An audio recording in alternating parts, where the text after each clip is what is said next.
नमस्कार आज्ञा। राम और कृष्णकर जपर अर्थ न जाने जो मैंने संकीर्तन बा कीर्तन करते से माने जदि नारी होइथान्ते नचेत युवती होइथान्तु नचेत कहार स्त्री होइथान्तु वास्तव से माने होउछन्ति गोटिए गोटिए बेध बा बेश्या। आपण नगरबधू कहिपारे नारी भी कहिपारे स्त्री भी कहिपारे कहीं कथा कह कहीं ना विद्या अर्जित नहीं धन विद्या विहीने पशु। आपण एमानकु जहाँ भी कहिपारे कहीं ना गोटे नारी केबे कहार माँ हो पारिबो नाही, गोटे नारी केबे कहार भौणी हो पारिबो नाही। बुझी पारछन्ति किंतु गोटे नारी स्त्री आज्ञा हो पारिबो। मोर गोटे कथा आज्ञा मन पड़ुछि 600 वर्ष पूर्व अच्युतानंद महापुरुष ताको मालिका वर्णित पोथी रे गोटे कथा लिखि जाइछन्ति ई नारी मानक ऊपर। वास्तव में संसार में नारी ही कहीं नांती जी नारी से स्त्री स्त्री अर्थ भोग करिबा।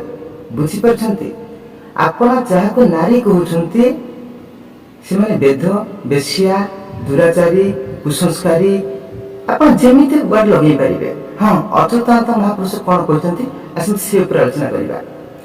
पर्वत शिखर फुटब कई अच्युत वचन टलिब ना। बजार बुलिबे नारी बाल फिटे बसन पिंधिबे पुणी नाभि देखे गुरु गुरुजन कथा मानिबे नहीं उत्तर देवेटी आज्ञा मुह को चाहे। सुंदर युवक देखिले नारी घर पाद काढ़ी जीवे बाहर। एक 600 वर्ष पूर्व अच्युत महापुरुष मालिकारे लिखि देइछन्ति। काहेकि ना राम और कृष्णकर नाम को पाटरी नहीं आज्ञा मस्तिष्क रे नवा कथा। बुझी पारछन्ति इठी जो वेद घोड़ा गई नारी माने राम और कृष्णकर नाम को तुंदे गाई गांडी हले पेट देखै थेई ही नाचुछन्ति सते जेंति कृष्ण आसी कुंढी पकेइबे। बुझी पारछन्ति काहेकि ना जो राम नाम तुम तुंडे नौच अरे छेड़ी भी तू तुम्हें में ही पारिबो छुआ भी राम जप करि पारिबो हेले इथरे मते कोन बड़ा मिलिबो किछि लाभ मिलिबोनी आज्ञा। अरे जो घोड़ा गाय वेद सब पाठ साठ पढ़िले नाही षष्ठ रे नष्ट है कि घइता करिकरी बुलिबे असमान धर्म कौन जानिबे आने नैतिकता ज्ञान कौन जानिबे। तमे किछि रांडुआ भाडुआ वेद माने मिसी श्री चैतन्य महाप्रभुकर मजाक उड़ाउछ। अरे माधुर्य तो जेउ माने तुमे संकीर्तन करूछ जेउ माने तुमे कीर्तन करूछ आपण श्री चैतन्य महाप्रभु के विषय जानिछन्ति श्री चैतन्य महाप्रभु को आपण देखिछन्ति श्री चैतन्य महाप्रभु ने एमति कीर्तन करूथले।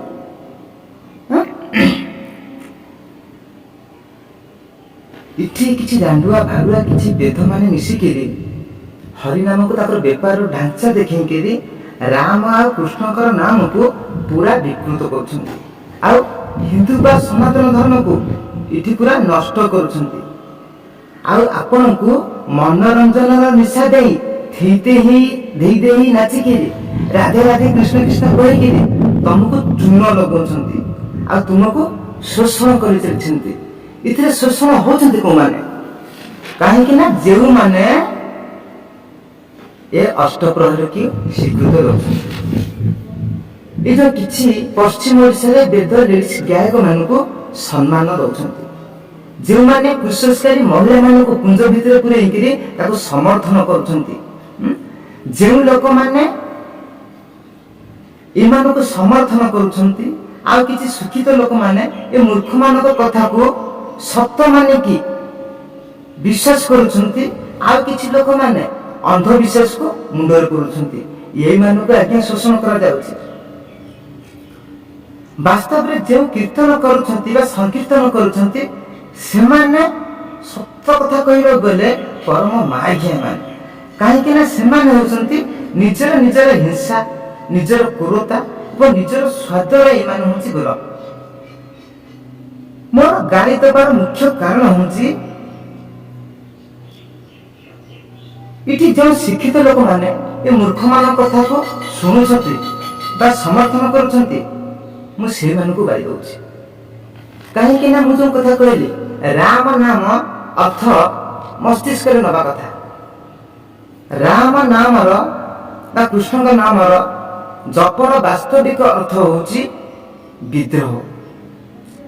ରାମଙ୍କର ବାସ୍ତବିକ ଅର୍ଥ ହେଉଛି କ୍ରାନ୍ତି। ରାମଙ୍କର ଜପର ଅର୍ଥ ହେଉଛି ବିସ୍ଫୋଟ। ବୁଝିପାରୁଛନ୍ତି ତ? ଏହାର କହିବାର କାରଣ କ'ଣ? ମୁଁ ଯେଉଁ କଥା କହିଲି, ରାମ ନାମ ପାଟିରେ ନୁହେଁ, ମସ୍ତିଷ୍କରେ ନେବା କଥା। ଏହାର ଅର୍ଥ ହେଉଛି କୌଣସି ସମୟରେ ମିଛ ପାଖରେ ମୁଁ କେବେ ବି ମୁଣ୍ଡ ନୁଆଇବି ନାହିଁ। କାହିଁକି ନା ଅର୍ଜୁନଙ୍କର କୃଷ୍ଣ ମୁଁ ଏଠି ଆଜ୍ଞା ପିଠି କେମିତି ଦେଖେଇବି? କାହିଁକି ନା ଅର୍ଜୁନଙ୍କର କୃଷ୍ଣ କହୁଛି କ'ଣ? ମୁଁ ପିଠି ଦେଖେଇବିନି, ମୁଁ ଏଠି କାୟର ବନିବିନି। ଇଏ ହେଉଛି ରାମ ଆଉ କୃଷ୍ଣଙ୍କର ଜପର ଅସଲି ଅର୍ଥ। ତାମାନେ ଏଠି କ'ଣ କହୁଛ? ତାମାନେ ମୁଁ ବସିଗଲି ଆସନ ପକେଇକି, ଗୀତା ଖୋଲିକି ବସିଗଲି, ହାତରେ ମାଳ ଗଳେଇଲି, ମୁହଁରେ ରାମ ନାମ ଜପିଗଲି, ଏଥିରୁ କ'ଣ ମିଳିବ ଆଜ୍ଞା? ନାଇଁ ନାଇଁ ନାଇଁ ନାଇଁ। ସେଇଥିପାଇଁ ମୁଁ କହୁଛି, ହାତ ସୁମରୁନି, ପେଟ କତରନି, ପଢତ ଭଗବତ ଗୀତା। ଯଦି ଆସନ ପକେଇ ନେଉଛି, ଗୀତା ଖୋଲିକିରି ବସି ଦଉଛି, ହାତରେ ସୁମରୁନି ଚାଲିଛି କିନ୍ତୁ ପେଟରେ କତରନି, ଗୀତା ପଢିଲା କି କ'ଣ ହବ? ରାମ ନାମ ଜପର ବାସ୍ତବିକ ଅର୍ଥ ହେଉଛି କ୍ରାନ୍ତି, ବିସ୍ଫୋଟ ଏବଂ ବିଦ୍ରୋହ। ଆରେ ରାମ କୌଣସି ବ୍ୟକ୍ତି ନୁହନ୍ତି। ସେଇଥିପାଇଁ ତୁଳସୀ ଦାସ ନିଜେ ରାମକୁ ଅନୁଭୂତି କରିଛନ୍ତି, ରାମ ବ୍ରହ୍ମ ପରମ ରଥ ରୂପା, ଅବିଗତ ଆଲୋକ ଅନାଦି ରୂପା।